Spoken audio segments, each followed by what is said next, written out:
You know that feeling when you spend your whole life trying not to become your father? And then you somehow end up repeating all his mistakes, just with more muscle and less charm? Well, today's story is about a man who dedicated his life to proving he was nothing like his old man, and he succeeded so well that he destroyed himself in the process. It's a tale of strength and stubbornness, tradition and change, pride and downfall. It has machetes, missionaries, locusts, and one man's desperate attempt to hold together a world that's crumbling beneath his feet. And trust me, it does not end with a happy family dinner and a group hug.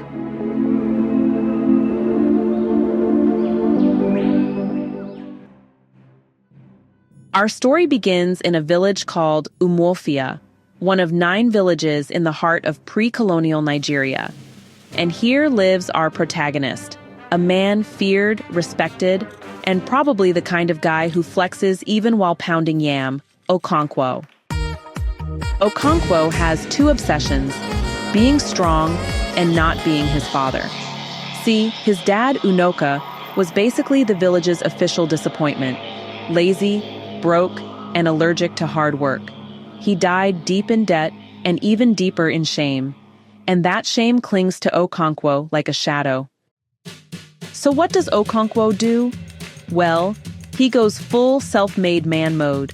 He becomes a legendary wrestler, a fierce warrior, a successful farmer, and, honestly, a provider with a scowl so intimidating it probably curdles palm wine. He even builds up wealth and status, all without any help from the ghost of Unoka's poor financial decisions. But you know, strength alone isn't enough for Okonkwo. He wants to raise a strong son, too. Unfortunately, his 12-year-old boy, Nwoye, is, let's say, more poetry club than powerlifting club. And Okonkwo is convinced Nwoye is on track to become a carbon copy of Unoka, lazy and soft. OMG! Just when Okonkwo's patience is about to run out, fate delivers a plot twist. That's very twisty. Umuofia settles a dispute with a neighboring village, and as part of the peace deal, they receive 2 things. A virgin, because apparently diplomacy in this world comes with a human gift bag, and a 15-year-old boy named Ikemefuna. Okonkwo takes Ikemefuna into his household, and this boy is everything Nwoye isn't. He's hardworking, obedient, and basically the son Okonkwo's been dreaming of. What a feeling. Ikemefuna quickly becomes part of the family. Even Nwoye, inspired by his new big brother, starts acting more manly. Life is good. Okonkwo is proud, though he'll never admit it because, in his mind, showing affection is just another form of weakness. That's a damn lie. But peace doesn't last long. During the sacred week of peace, when even yelling at your goats is frowned upon, Okonkwo loses his temper and beats his youngest wife, Ojugo, for neglecting her duties. It's a scandal. He's forced to sacrifice and repent, but the community never quite forgets that he broke one of their most sacred traditions. Traitor. Still, You are a traitor. life goes on.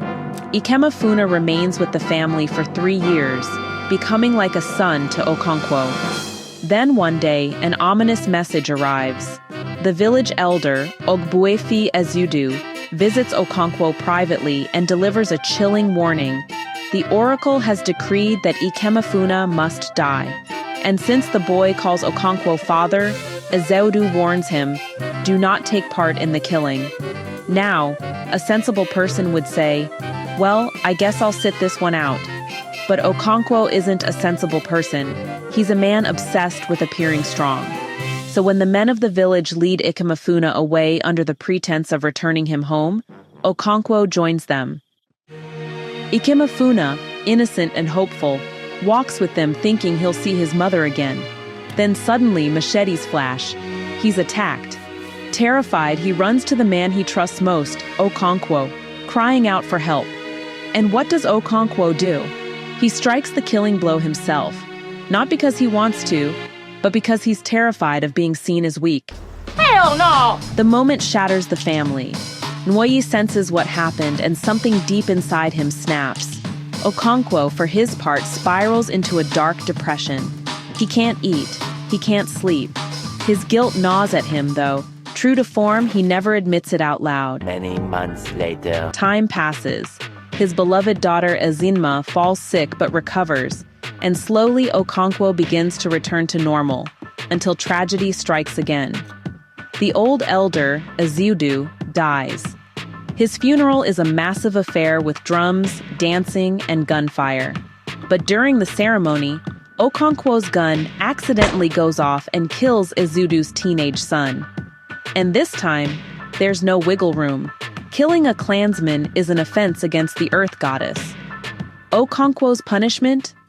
Exile.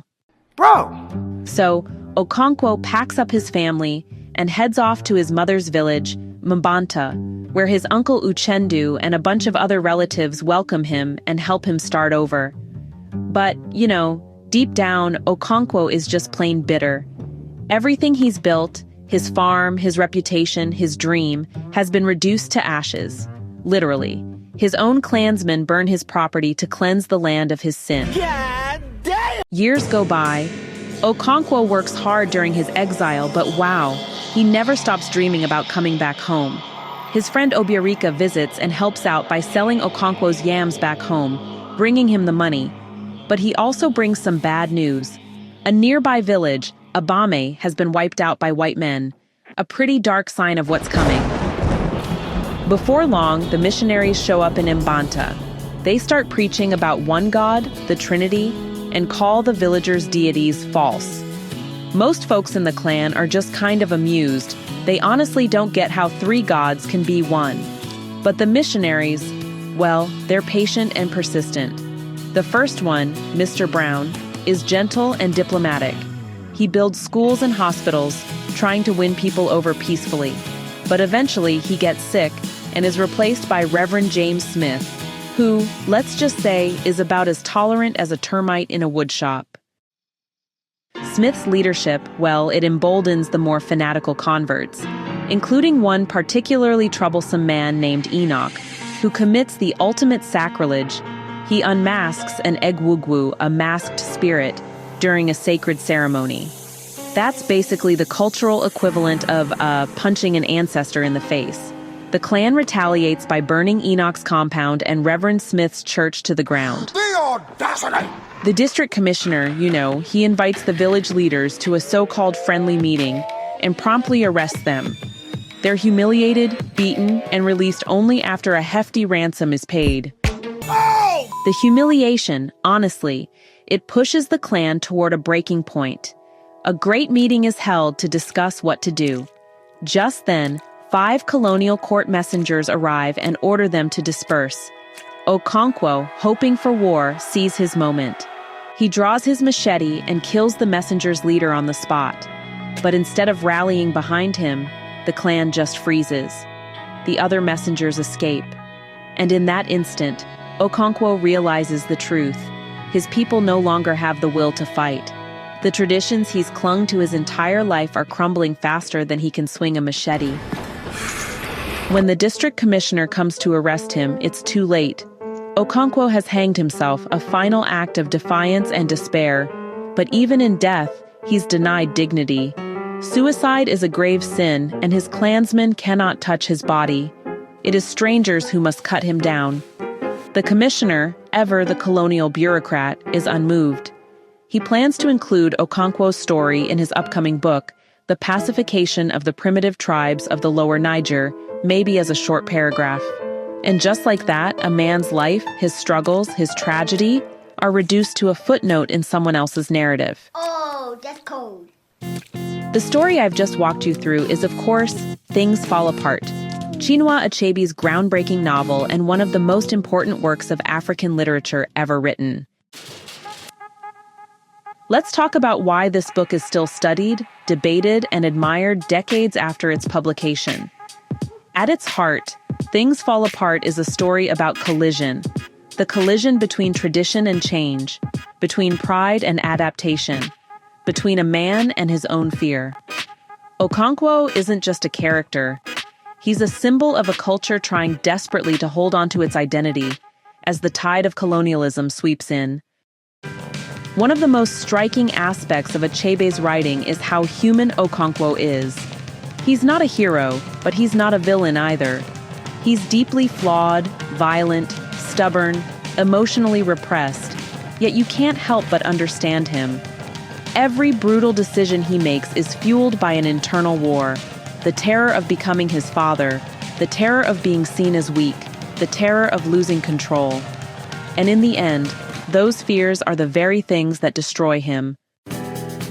Achebe also dismantles stereotypes about pre-colonial African society. The world of Umuofia is rich, complex, and deeply spiritual. It has laws, traditions, and systems of justice. It's not the primitive society colonial writers often portrayed. By showing the sophistication and humanity of this world before colonial disruption, Achebe forces readers, especially Western readers, to see African history through African eyes. Another powerful theme is the tragedy of inflexibility. Okonkwo's downfall isn't just caused by colonial forces, it's also caused by his refusal to bend. He clings so tightly to the old ways that he breaks. Meanwhile, characters like Nwoye, who find meaning in the new religion, show that survival sometimes requires adaptation, even if it means abandoning the past. And then there's the biting critique of colonialism itself. The district commissioner's final thought, reducing Okonkwo's life to a paragraph, is one of the most chilling endings in literature. It's Achebe's way of showing how colonial narratives erase and belittle entire cultures, turning vibrant histories into dismissive footnotes. What makes this book truly remarkable is its tone. Achebe doesn't preach. He doesn't romanticize. He tells the story simply, almost like a folktale, and lets the tragedy unfold naturally. And because of that, the emotional impact hits even harder. It's incredible. I respect that. Chinua Achebe, born in 1930 in Nigeria, is often called the father of modern African literature. Things Fall Apart, published in 1958, was his debut novel, and it instantly changed the literary landscape. Achebe wrote it in English deliberately, to challenge the colonial narratives that dominated African storytelling, and to speak directly to both African and Western audiences. Throughout his career, Achebe continued to explore themes of identity, power, history, and resistance in works like No Longer at Ease, Arrow of God, and Anthills of the Savannah. But Things Fall Apart remains his masterpiece, a book that gave Africa back its voice at a time when that voice was being silenced. Things Fall Apart isn't just a novel. It's a mirror held up to history and to ourselves. It asks difficult questions. How do you hold on to tradition without breaking under change? How do you fight for what matters without losing your humanity? And what happens when the world you've built, the one you believe is unshakable, begins to crumble? Okonkwo's story is a tragedy, yes, but it's also a warning and a legacy. If you haven't read Things Fall Apart, I highly recommend you do. And if you have, maybe it's time to read it again. This time, not just as a story about one man, but as the story of a continent, a culture, and a clash that still echoes today. And that's my take on Things Fall Apart, a book that proves even the strongest walls can crumble when the ground beneath them shifts. If you enjoyed this deep dive into one of the most powerful novels ever written, don't forget to like, subscribe, and let me know your thoughts in the comments.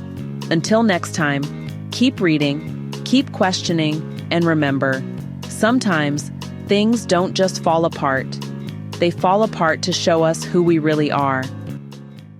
Hey, thanks so much for hanging out with me today. If you're interested in diving deeper into this book, I've left some links down in the description.